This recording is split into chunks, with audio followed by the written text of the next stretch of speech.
out now, what story is there to tell later? I'm not feeling some type of resistance to what I'm doing. Am I even growing at that point? Hey everyone, welcome back to my channel. It's Christina and welcome to episode 6 of my Becoming Her series. So this video is all about how to regain motivation when you feel like you're losing momentum. And this is something that I think is so personal to me because I just went through this and it just happened. So I just want to talk about it because it's the first of the month and I have a really good feeling about August. I just feel like August is full of opportunities, full of potential, and I just know that if we take this month serious, we can do anything that we put our mind to this month. So with that being said, let's just get straight into the video. So the reason why I want to talk about this is because I went through it, guys. Like, I want to say between the months of like March until June, I had no motivation to do anything and it was super discouraging and I just felt really lost and directionless. And I think that one of the main reasons why is because just a lot of things in my personal life were not going according to plan. Like, just for instance, so every year I make a bingo card of like the things that I want to accomplish for the next year. So I was just looking at that list and I was really thinking like, I'm just not making progress on this. I just feel like everything that I was trying to do just wasn't coming to fruition and it was just really disappointing. Like, for instance, one of the goals I put on there was to pass my PMP exam, and I know some people might not be familiar with that, but it's basically like project manager certificate because that's a field that I'm really interested in. So I took that exam. Mind you, it's a 4-hour exam. So I studied for it for about 2 months and I kept procrastinating because I was really nervous to take a 4-hour exam because I have test anxiety, and every time I take a test, my brain doesn't have the attention span. Well, I'm not gonna say that. I'm just gonna say it just can be really hard for me to focus on tests. And this was something that I had to deal with in college. So I just know that about myself at this point. So I studied for about 2 months for this test and I kept on pushing the deadline back because the closer it would get to the deadline, I would get really anxious and really nervous and just reschedule it. So I finally just scheduled the test. I waited too long to be able to reschedule it. So I knew, okay, I'm gonna take it this time. So when I took it, I sat down and mind you, it's 4 hours long. And I thought I knew exactly, like, I've been studying, I did what people told me to do. And when I opened up that exam, the very first question, my mouth was dropped. It basically felt like the questions that were on the exam were not even similar to the types of questions that I prepared myself for. So let's just say I failed. I failed that exam, which was super discouraging because I really wanted that certification. And I was discouraged about that. I was discouraged about how I'm a real estate agent and I still haven't sold my first house. Discouraged about that. I was discouraged about how I have a YouTube channel and after like one of my videos kind of did really well, none of my other videos were performing to that same extent. So there were just a lot of things that were going on at that time that I just felt really discouraged about. And I was like, okay, like, I'm putting in the work, I'm really trying, I'm studying, I'm trying to put my best foot forward. Why isn't anything paying off for me? So I really just lost all types of motivation. I stopped studying for my exam. I really wasn't doing much with real estate at all. Like, I wasn't really putting myself out there and trying to meet people and gain those connections. And with YouTube, I just was lost because I just didn't know what people wanted from me, and the more that people like subscribed to me, it just really made me actually realize that people were watching me, which made me anxious. I didn't know what I wanted to make this channel about. I didn't know what I wanted to focus on. I didn't know what people wanted to see. A combination of all those things is kind of what led to me having a very stagnant period where for 3 or 4 months, I would say I didn't develop in anything. So with that being said, now I just want to talk about, like, since July, how I have been able to regain that motivation and regain that momentum, because it is something that really took a lot of work. And I just think if I share how I did it, then maybe it could help somebody else.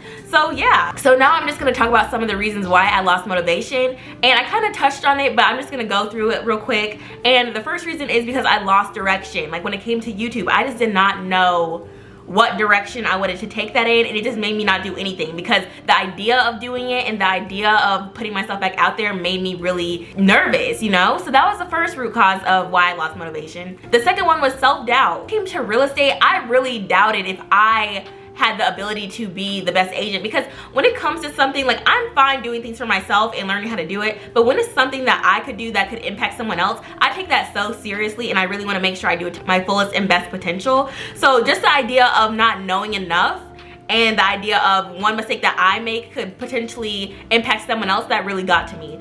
So just self-doubt and not thinking that I really had what it took to become a really good and knowledgeable real estate agent. The third one is unrealistic expectations. And guys, I put on my bingo list of this year that I wanted to have 50,000 subscribers by the end of the year. And I'm not saying that's impossible. I'm not saying, like, a lot of people have done that and it's very doable, but I'm just saying that's not realistic because I was not putting forth the effort for that to become a reality for me. So the next root cause of why I became unmotivated is distraction. I let myself get distracted. I would just put so many things above the things that I know I had to prioritize. For instance, I would go out, and I'm not saying there's anything wrong with going out, like, there's not, but it just comes down to priorities.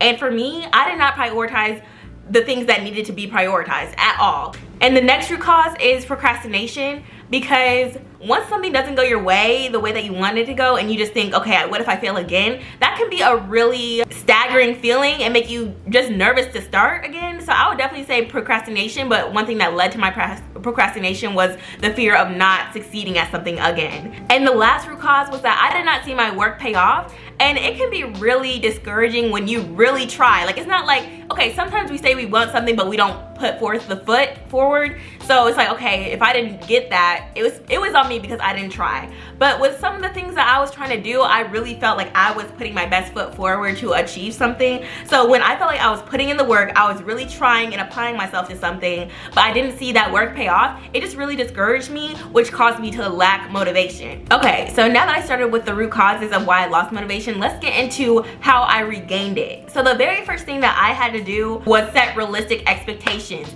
And like I mentioned earlier, me wanting to reach 50,000 subscribers is not, I'm not saying that's unrealistic, and I'm not saying everything that we want to have has to be realistic, but we have to have the work to back up the expectation, if that makes sense. Like, if we're not putting in the work to get 50,000 subscribers, then why is that on the list? Like, it just has to make sense. So if you do want to make $100,000 in a year, your work has to match you making $100,000 in a year. So that's what I mean by realistic. It's not like, oh, you can't set super high, super incredible expectations for yourself, but you have to put in the work to match it. That's all I'm gonna say. So for me, putting that on my bingo list for this year was a little bit unrealistic because I really haven't been applying the work to get to that goal. So I really had to take a step back and reevaluate what goal is feasible for the work that I am willing to put in. I think I am capable of attaining a certain amount of subscribers by the end of the year because that's the amount of work that I'm willing to put in to get there, if that makes sense. And some of these things are out of our hands. Like, just because you do put in the work doesn't mean that that is gonna happen, because it's out of your hands,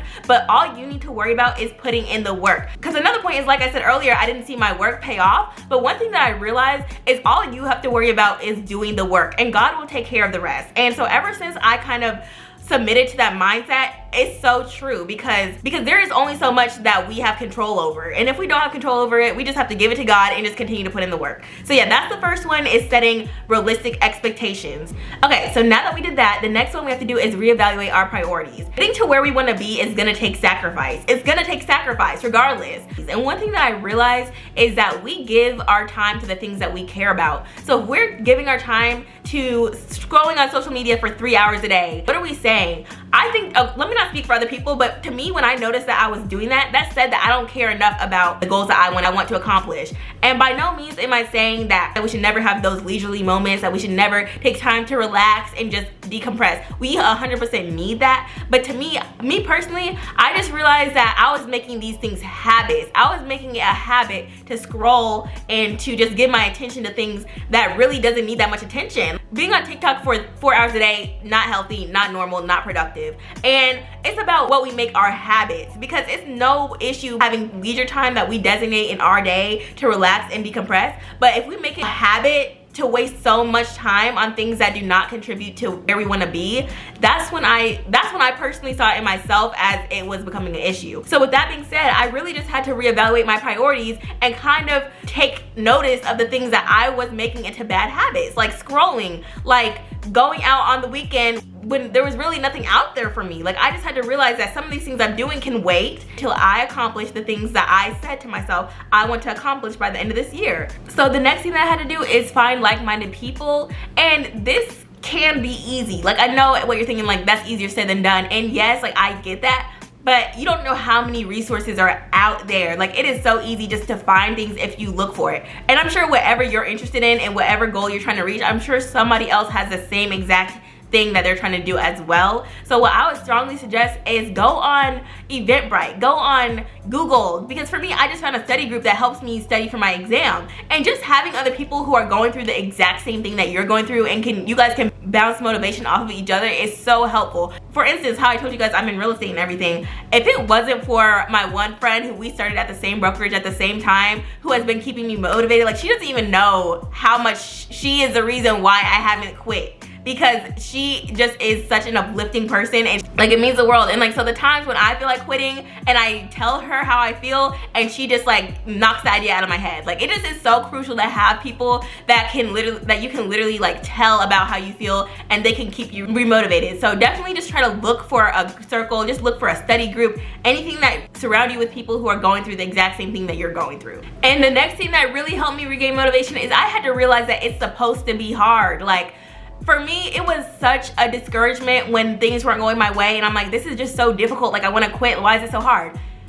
It's supposed to be hard, because one thing I realized is that when you work out in the gym, you're not gaining muscle until you feel a burn. Like, and I feel like that applies to everything in life. Like if I'm not feeling something, if I'm not feeling some type of resistance to what I'm doing, am I even growing at that point? So I don't know, it just really changed my perspective when I thought it's not supposed to be easy. It is supposed to be hard, because how else are we gonna learn? How else are we gonna grow and come out a stronger person? So just don't expect things to be easy. And when it gets hard, don't stop, because the hard moments are the moments when you're about to have a breakthrough. Like just keep going. And I just have to keep telling myself that too, because when I told you guys earlier how it's like, oh, I don't see any progress. There is progress being made. Progress is cumulative. Progress isn't always visible until it is. Like a plant. And you guys know what I'm talking about. Like a plant, it has dirt and it has like the seed in there like that.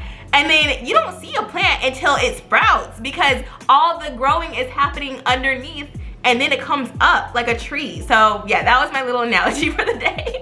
But yeah, just like don't let the hard times take you out the game. Like the hard times will pass and it will get easier, and nothing is gonna ever be easy. And like I heard this quote somewhere and I don't remember who said it, but it's like we have to choose our hard, because it's hard to staying where you are. Like it's hard not, well, let me just speak for me. I don't want to speak for other people, but it's hard for me just staying stagnant. Like that is one of the most hard things for me, because I feel like I'm not changing, I'm not evolving. So we have to choose our hard, because I'd much rather try to like be better and do better and just make the things that I want to happen for myself happen than just stay where I am, you know? So yeah, I just had to realize that it's gonna be hard, you know? And once I accepted that it's gonna be hard, things just, it low-key got easier for me, because it's like, okay, I know it's gonna be hard, but it's supposed to be hard. So yeah. So the next thing that really helped me regain motivation is I had to reflect on the consequences of inaction. And what this looked like to me is, this happened so many times in my life. Like I wanted to start YouTube since I was like in the 8th grade. Imagine if I did that. Like imagine if I did that and was consistent with it this whole time. I would just, you know, it's just, who knows the possibilities that could have happened. So it's kind of like thinking with that foresight. Like, okay, I'm where I am right now, but imagine where I could be if I follow through with everything that I want to follow through with. Like we really just have to think like there is an alternate universe where we already have it. Like it's already there, but the only thing that's stopping us is if we don't reach it, if we don't put in the work to get it. And so just having that mindset like, oh my gosh, I have it, I just have to go get it. Like that just is so motivating to me, because I do have it. It just is not with me yet, but it will be. But if I don't even try and I just don't even pursue it, then I'm in the other alternate universe where I stay in the same spot. Like I just cannot live knowing that. The decision lies with me whether I want to stay here or go there. Like, you know, and that just really always keeps me motivated, because it's just like, wow, like that's so powerful. Like we literally create our own life. Like that's insane. So yeah, really just reflecting on, if we choose to do nothing, like the consequences that would arise from doing that really just kind of get me motivated. You know, it's just like, if I stop now, what story is there to tell later? Okay, so something else that helped me regain motivation is I started doing this thing where if there's a task that I'm just dreading doing, like editing, like studying, like anything, I just tell myself, just do it for 5 minutes. And this just tricks myself. Like, I don't know, it works every time, because I literally only try to commit to it for 5 minutes. And then once I'm doing it, I'm just there. I'm doing it, and I do it for way more than 5 minutes. And this helps me because I think one reason why tasks become so daunting is because we put such high expectations on them. Like if we tell ourselves we're gonna study for 2 hours a day, we're gonna run for 3 miles a day, it's like, whoa, hold on there. Like that's a bit much, that's a bit crazy. But like, I don't know, when you make things smaller in your mind, for me it just makes my mind way less anxious about it, and it just makes it sound way more doable. Because I don't know, I just try to really not overcommit and say I'm gonna do all these things, and because that just freaks me out. It freaks out my brain. So yeah, it just really helped me just setting low expectations. Okay, let me just clean for 15 minutes. Because honestly, I think the hardest part to doing anything is starting. And the thing that makes me scared to start sometimes is just the anxiety surrounding the task. So just by doing that really helped me do some of the things that I procrastinate on, some of the things that I've been putting off for a long time. So yeah, that is something that really helped me like regain the urgency to do certain things. Okay, so the next thing that really helped me was creating a to stop list. This is just when you identify habits or activities that are draining your energy or that are bad habits that you should stop. And for me, this really helped because it made me take accountability of all the things that I was giving my time to, that I was just wasting my energy on, that was just really preventing me from doing the things that I had to get done. So for instance, one thing that I got in the habit of, and I don't know how or why I do this, but I will just lay somewhere for hours. And I'm not talking about go on my phone. I just got in the habit of just, every time I'm just not doing anything, I'll just sit and just be doing nothing, just be in my head, just thinking. And I think it's healthy to do that. Like it's healthy to have moments of stillness where there's not a lot going on, but I would just do it for so long, and I would do it so many times throughout the day where it's like, okay, this is time that I could be utilizing for something better. So once I realized that I did that, I really tried to like snap myself out of moments where I saw myself doing that again. And this applies to everything. Like I told you guys earlier, when it came to scrolling on social media for too long for me, like I set time limits on my apps. Just everything that I identified were really just bad habits, and just were things that were just taking up too much time out of my day when I could be using it for something else. I definitely had to start learning how to eliminate those things. So something else that has been life-changing to regaining my motivation is that I have been focusing on process goals instead of outcome goals. And this one is so game-changing for me because it's been focusing on daily actions rather than end results. I'm gonna read 1 book a month. Like if I say that, it just feels like, it feels intimidating because what if I don't make it happen? But just breaking it down into something I can do a little bit at a time every single day, for me it has just been so effective. Because what if I say I want one of my goals to be, I want to be healthy by the end of the 3 months? That's huge. That's a huge, first of all, it's not measurable, it's not specific, it's not a SMART goal if you guys know about SMART goal. And second of all, like that's just so intimidating to say, okay, I want to be healthy at the end of the 3 months. Instead of doing that, I just tell myself, I'm gonna take my vitamins every single day. I'm gonna do my yoga every single day. And those are just things that I am capable of doing and that are very realistic for me, that are gonna eventually lead to me being a healthier person within that time frame. So just setting daily habits, literally, and I know that's like the big thing right now, like habits, but it's so effective because it just, like, once you get in the habit of doing something, it just becomes second nature, and it just becomes something that you don't even notice is making a bigger impact. And just because I say like daily habits, sometimes some habits are not sustainable to do every day. So I don't want to make it come off like, okay, if you don't do this every single day, then you're not doing a good thing. Like, no. Some habits can be done 3 times a week. Some habits can be done just once a week, and it can still be effective because you're able to maintain it longer. And once you realize, okay, I can definitely maintain doing this once a week, why don't you try, okay, let me try twice a week. Don't just try to put so much on yourself too soon, because that's what leads to burnout. And that's something that I'm learning because like this first month of the series, I've really been trying to incorporate doing yoga 3 times a week. But guess what? I've been doing it every day because I just have fallen in love with doing yoga for some reason, and it came out of nowhere. I don't know what made me fall in love with it, but like I love doing yoga. So I have been doing it every single day, but I'm not setting the expectation for me to do it every single day because I don't want that to lead to me being burnt out on it. So I'm just doing things as it is comfortable to me and within my limits, because everybody has their own limits and everybody's limits are different. And I would say that the very last thing that helped me is having a theme. And one reason why I think this is effective is because it gives you something to focus on. It gives you something to reflect on too. Like for instance, every month maybe try a different theme. Like my theme is discipline for this month, so I'm really just trying to be more disciplined. It doesn't have to be, honestly, I don't think a theme has to be that specific. I think it can just be an action word, just an action word that you want to pay more attention to during the duration of that month. So if I say discipline, like, okay, that's very broad, it's very open, but like maybe I can just try to be disciplined in multiple areas of my life. And for me, just having a word that's like, okay, Christina, you said you're gonna be disciplined, so like where is it? Where's the discipline? You know, like just having something that I can just reflect on and be like, okay, let me really try to apply this into my life this month has really helped me and really kept me focused. So yeah, those are just all things that I personally have incorporated into my life, into my routine, that have really remotivated me. And guys, I am so motivated, and I understand, like we've all been unmotivated. We've all felt like, oh my gosh, like I don't want to do anything, I'm procrastinating, I just don't have the energy for it. I just, you know, we just all reach that point. And I just know everybody who's watching this is capable of whatever you want in the season of life right now. So don't give up, keep going. It's August 1st. I hope that you have a great start of your month, and just because you had 1 or 2 or however many bad months, this is the time we can turn it around. Every day is a brand new slate, even if it's in the middle of August. Like if you're not watching this on the 1st and you're watching it on like December, November, whatever you're watching this, you can start today. You can watch this whenever, whether it's December, if you're watching this in May, in June, whatever month you're watching this, you can start today. There's no limit to when you can start pursuing the life that you want for yourself. So don't think you have to wait for a certain day, or you have to wait till New Year's, or you have to wait for this. No, like do it when you feel called, that it's my time, it's your time to just have a fresh start and recommit to all the things that you want to accomplish for yourself. And yeah guys, I hope you guys enjoyed this video. It's something that I was really passionate about. I really wanted to share that with you guys because I just feel so good about August. Like it's something about like the air. My birthday's in August, I'm a Leo, August 4th. So yeah, I don't know, I just feel like this is gonna be a great month for all of us. I'm super excited to see what the rest of this year has to bring and what the rest of this series has to bring, and I can't wait to continue sharing my transformative journey with you guys. And let me know if you have any thoughts or anything else you'd want to add to the conversation. I'd love to hear from you guys, and I'll see you in my next video. Bye.